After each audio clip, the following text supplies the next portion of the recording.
ఉమ్మడి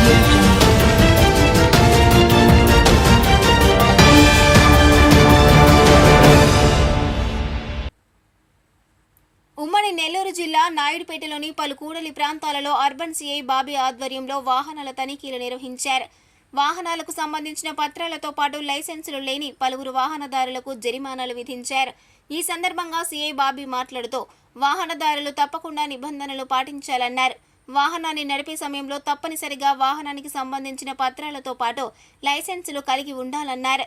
ద్విచక్ర వాహనదారులు తప్పనిసరిగా హెల్మెట్ను వినియోగించాలన్నారు. నిబంధనలకు ఉల్లంఘించి వాహనాలు నడిపే వారిపై కఠిన చర్యలు తీసుకుంటామని హెచ్చరించారు.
మరిన్ని న్యూస్ అప్డేట్ కోసం A3 న్యూస్ ఛానల్ ని సబ్స్క్రైబ్ చేసి బెల్ ఐకాన్ ను ప్రెస్ చేయండి.